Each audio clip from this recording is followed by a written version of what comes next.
حي على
Alhamdulillahi Rabbil Alamin. Ashhadu an la ilaha illallah wa ashhadu anna Muhammadar Rasulullah. Allahumma salli ala Sayyidina Muhammad wa ala ali Sayyidina Muhammad. Fa ya ibadallah, usikum binafsi awalan bitaqwallah mastata'tum faqad fazal muttaqun.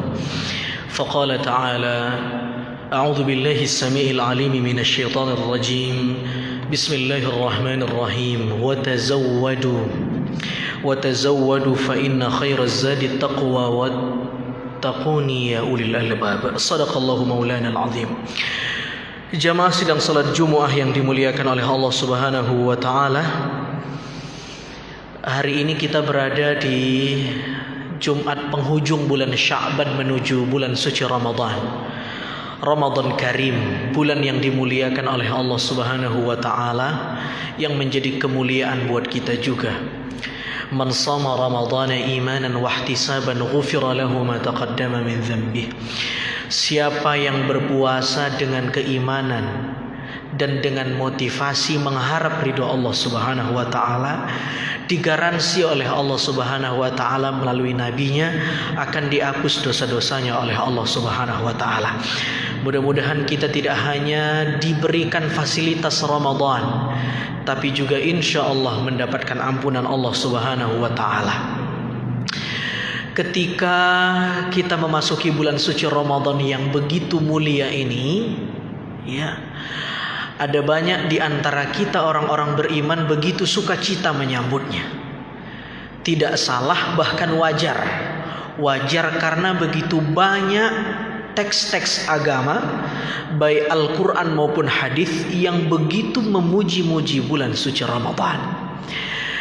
Tetapi jangan sampai kemudian cara kita menyambut bulan suci Ramadan konotasinya lebih bersifat euforia, berlebihan, bahkan tidak sewajarnya.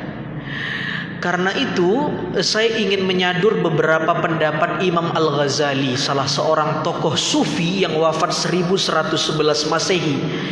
Bagaimana kemudian Imam Al-Ghazali menasehati kita untuk menyambut puasa di bulan suci Ramadan dengan cara yang benar. Saudara yang dimuliakan Allah Subhanahu wa taala. Yang pertama saya ingin kenalkan siapa Imam Al-Ghazali, walau sebenarnya tokoh yang sedang kita ingin bincangkan ini adalah tokoh yang populer, yang sudah sangat masyhur. Tetapi Imam Al-Ghazali ini adalah tokoh tasawuf, di mana tasawuf itu kita fahami adalah satu bahasan yang titik tekannya mengkoreksi diri sendiri. Jadi kalau nanti ketika khatib menyampaikan beberapa poin bagaimana pendapat Al-Ghazali mengenai puasa, itu kok ada kesan kenapa Imam Al-Ghazali ini terlalu nyinyir sama ibadah puasa. Bukan terlalu nyinyir, tapi itulah ciri khas dari tasawuf. Bagaimana dia mengkritik dirinya sendiri sebelum mengkritik orang. Bagaimana dia menguliti ibadahnya sendiri sebelum menguliti ibadah orang. Itu Allah Subhanahu wa ta'ala dalam kata para ulama senang sekali didekati dengan dua hal. Yang pertama at-tahmid wa tamjid. Allah itu senang sekali kalau kita mengagungkan zatnya, memuji-muji dirinya. Yang kedua, Allah senang sekali kalau kita mendekatinya dengan cara dhammul hawa, kalau istilah Ibnu Qayyim Al-Jauziyah, mengkritik diri kita, atau bahasanya Zunnun Al-Misri al-mukhalafah, konfrontatif dengan nafsu kita sendiri, atau ta'riyatun nafas, menguliti diri kita sendiri. Nah, inilah ciri khas dari ajaran tasawuf yang banyak sekali ditulis dan dijelaskan oleh para ulama-ulama sufi. Salah satunya adalah Tuan Syekh Al-Ghazali At-Tusi rahimahullah qaddasallahu ruhah.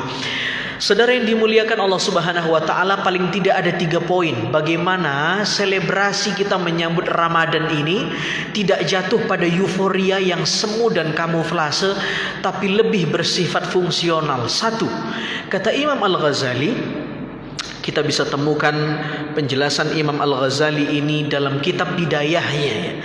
Apa kata Imam Al-Ghazali? Jangan menduga kalau puasa itu hanyalah huwa tarkut ta'am wasyarab wal wiqa'in faqat. Tetapi kata Imam Al-Ghazali, bal tamamus sawmi bi kaffil jawarih kulliha amma yakrahu Allah Ta'ala. Pertama, jangan pernah menduga bahwa puasa itu hanya sekedar menahan lapar, haus, dan hubungan badan saja. Betul itu kata Imam Al-Ghazali, tetapi puasa yang semacam itu hanya puasa yang bersifat badani, puasa yang bersifat fisik. Perutnya ditahan, dipuasakan untuk mengkonsumsi makanan, kerongkongannya dipuasakan untuk dari dahaga dan haus, dan syahwatnya dipuasakan dari hubungan biologis walaupun kepada istri atau suaminya yang halal. Tetapi bukan itu makna puasa yang utuh kata Imam Al-Ghazali. Tetapi makna puasa yang utuh itu adalah ketika kita mampu mempuasakan seluruh anatomi organ yang ada pada diri kita ini yang dititipi oleh Allah Subhanahu wa ta'ala. Mata ini dititipi, dipuasakan untuk melihat dari hal-hal yang diharamkan. Telinga ini dipuasakan dari mendengar yang tidak baik. Kaki ini dipuasakan dari melangkah ke tempat-tempat yang tidak baik. Tangan ini dipuasakan dari mengambil yang bukan hak kita. Qalbu ini dipuasakan dari mengingat-ingat hal-hal yang tidak baik. Jadi semua yang ada pada diri kita ini menurut Imam Al-Ghazali bukan hanya lapar dan haus, tetapi seluruh yang ada pada tubuh kita ini harus dipuasakan. Begitulah cara menyambut Ramadan yang baik itu. Jangan sampai ketika kita berpuasa, kita dikecam sebagaimana sindiran Nabi sallallahu alaihi wasallam, kam min shaimin laisa lahu min siyamihi illal ju' wal 'atash. Betapa banyak dari kita yang berpuasa tetapi sebenarnya isi puasanya hanya dinilai menahan lapar dan haus saja. Menahan lapar dan haus saja. Saudara yang dimuliakan oleh Allah Subhanahu wa taala, bahkan kata Imam Al-Ghazali, telinga yang tidak dipuasakan dari mendengar yang haram, dia mendengar orang menggibahi saudaranya, memfitnah saudaranya, menggosipi saudaranya, sementara dia sedang puasa.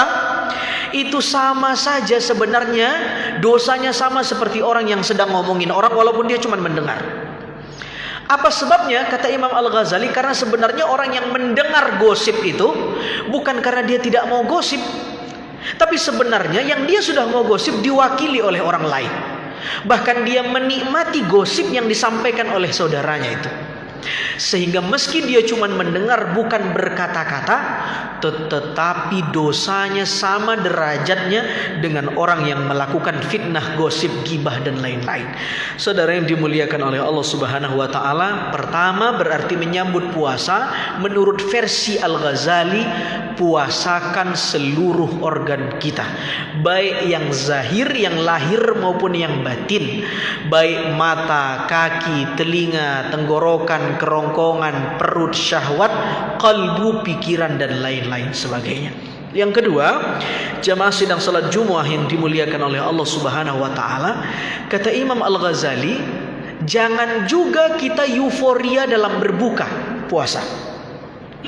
Banyak di antara kita boleh jadi kebanyakan kita hal yang paling kita tunggu, karena memang ada sabda Nabi Shallallahu Alaihi Wasallam, farhatani lisaim. Ada dua kebahagiaan bagi orang yang berpuasa itu. Yang pertama ketika dia iftar, yang kedua ketika dia ru'yah. Orang seringkali menerjemahkan hadis ini secara lahiriah. Yang dimaksud iftar itu adalah berbuka. Ketika sehingga azan maghrib orang senang sekali biasanya, karena waktu berbuka sudah sampai. Yang kedua ketika ru'yah. Ru'yah itu adalah ketika dia melihat ru'yatul hilal, menandakan bahwa bulan Syawal masuk dan Ramadan sudah habis. Maka selesailah Ramadannya, selesailah taklifnya, bebannya untuk menjalani Ramadan. Tetapi menarik itu, ada penjelasan dari ulama sufi yang lain, namanya Syekh Abdul Qadir Al-Jilani dalam Sirrul Asrar. Bagi Abdul Qadir Al-Jilani, itu iftar itu maknanya adalah bukan waktu berbuka itu. Tetapi yang membuat orang beriman itu senang di waktu iftar yang dimaksud dalam hadis Nabi itu adalah ketika kita masuk ke dalam surga berkah dari puasa kita, dan kita dihidangkan jamuan-jamuan surga, dan kita iftar di surga dan disuruh untuk menikmati makanan apapun di surga. Satu. Yang kedua, ru'yah yang dimaksud di sana bukan ru'yah bulan Syawal, tetapi ru'yatullah, melihat kebesaran Allah di surga, karena itulah nikmat terbesar yang paling besar. Saudara yang dimuliakan Allah Subhanahu wa taala. Nah, karena pemaknaan kita terhadap hadis itu cenderung lahiriah, sehingga muncul ekspresi puasa yang juga lahiriah. Sehingga kalau bisa komplit menu buka puasanya. Bahkan sejak pagi dan sahur, yang pertama kita pikirkan, apa menu puasa kita hari ini? Menurut Al-Ghazali itu adalah euforia yang berlebihan. Bahkan kata Imam Al-Ghazali, apa kata Imam Al-Ghazali? Jangan sampai kita itu berbuka dengan sesuatu yang meski halal tetapi menjadi haram, karena porsi berbukanya sangat banyak. Kata Imam Al-Ghazali, "Thumma jitahid an tuftira ala ta'ami halalin." Hendaklah kita berbuka itu dengan yang halal-halal. Lalu kata Imam Al-Ghazali, "Wala tastakthar fatazida ala ma ta'kuluhu kulla lailah. Fala farqa idza istawfaita ma ta'tadu an ta'kulahu duf'ataini fi daf'atin wahidatin. Wa innamal maqsudu bis-siyam kasru syahwatika wa tad'ifu quwwatika litaqwa biha 'ala taqwa." Jadi sebenarnya tujuan puasa itu membuat kita kuat, melemahkan syahwat. Karena bagi Nabi cukuplah makan yang membuat tegak tulang belakang kita. Tetapi kok gara-gara buka puasa kita malah ngantuk karena saking banyaknya porsi berbuka. Bagi Imam Al-Ghazali itu sama artinya kita tidak puasa, hanya memindahkan jam makan. Dari jam siang dan pagi kita rapel ke jam malam. Ini bagi Imam Al-Ghazali bukan puasa yang benar. Karena kalau seperti itu cara puasa kita, kata Imam Al-Ghazali, justru setan itu lebih kuat mengalir ke darah kita, bukan semakin kita lemahkan. Yang ketiga, kata Imam Al-Ghazali, walau penjelasan yang terakhir ini tidak menyangkut khusus terhadap Ramadan, kita bisa temukan dalam kitab Al-Kashfu wa Tabyin. Ketika Imam Al-Ghazali menjelaskan orang-orang yang al-maghrurin, orang-orang yang tertipu di dalam beribadah. Siapa mereka itu? Kata Imam Al-Ghazali adalah mereka yang terlalu memprioritaskan amalan-amalan sunnah sementara meninggalkan amalan-amalan wajib. Tarawihnya euforia, bahkan tak sedikit pengurus masjid sibuk memesan terpal tambahan karena berjubelnya jamaah. Bukan DKM-nya yang salah, tapi sementara sikap kita yang kemudian ketika 10 hari Ramadan begitu euforia, tetapi ketika waktu subuh, waktu zuhur, waktu isya tidak seramai tarawih kita. Bagi Imam Al-Ghazali ini adalah al-maghrurin, orang-orang yang tertipu ketika dia terlalu disibukkan dengan amalan-amalan sunnah yang sebenarnya tidak sepenting-penting amat amalan-amalan wajib itu.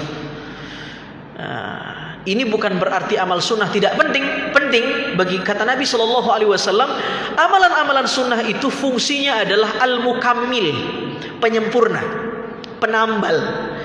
Kalau kita beramal dengan amalan wajib, Allah tahu bahwa kita ini tidak sempurna, banyak cacat ibadahnya, maka diberi fasilitas nawafil, ibadah-ibadah sunnah, hal-hal yang sunnah, supaya untuk menambal dan menambah kekurangan amalan wajib ini.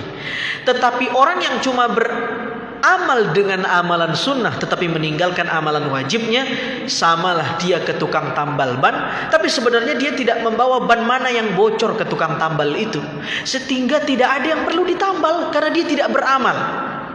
Saudara yang dimuliakan Allah Subhanahu wa taala, mudah-mudahan bulan suci Ramadan ini kita tidak hanya senang beramal dengan amal tarawih, tapi sholat maktubahnya, sholat wajibnya, sholat 5 waktunya tetap kita perhatikan.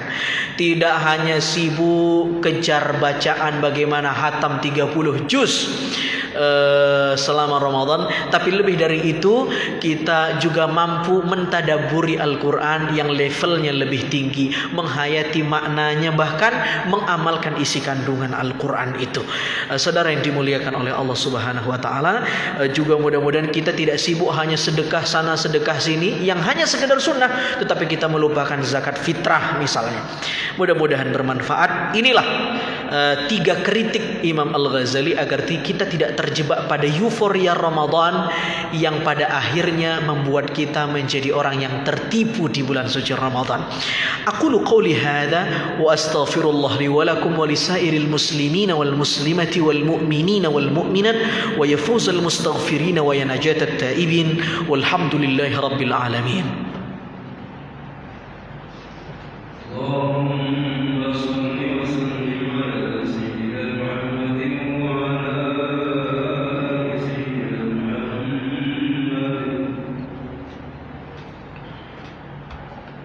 Alhamdulillahi rabbil alamin, asyhadu an la ilaha illallah wa asyhadu anna Muhammadar Rasulullah. Allahumma salli ala sayyidina Muhammad wa ala ali sayyidina Muhammad. Fa ya ibadallah, أوصيكم بالنفس مرة بتقوى الله ما استطعتم فقد فاز المتقون واعلموا أن الله تعالى صلى على نبيه ورسوله قديما إن الله وملائكته يصلون على النبي يا أيها الذين آمنوا صلوا عليه وسلموا تسليما اللهم صل على سيدنا محمد سيد الكونين والثقلين وعلى سائر الأنبياء والمرسلين وعلى آلهم وصحبهم أجمعين وعلينا معهم برحمتك يا أرحم الراحمين اللهم اغفر للمسلمين والمسلمات والمؤمنين والمؤمنات الأحياء منهم والأموات إنك سميع قريب مجيب الدعوات ويا قاضي الحاجات اللهم إنا نعوذ بك من همزات الشياطين وأعوذ بك أن يحضرون اللهم سلمنا من الوسواس الخناس ومن شياطين الجن والناس وأبعدنا من خطوات الشياطين إنك أنت القوي المتين ربنا آتنا في الدنيا حسنة وفي الآخرة حسنة وقنا عذاب النار عباد الله إن الله يأمر بالعدل والإحسان وإيتاء ذي القربى وينهى عن الفحشاء والمنكر والبغي يعظكم لعلكم تذكرون فاذكروا الله العظيم يذكركم واشكروه على نعمه يزدكم واسألوه من فضله يعطيكم ولذكر الله أجل وأكبر قم أرحنا بالصلاة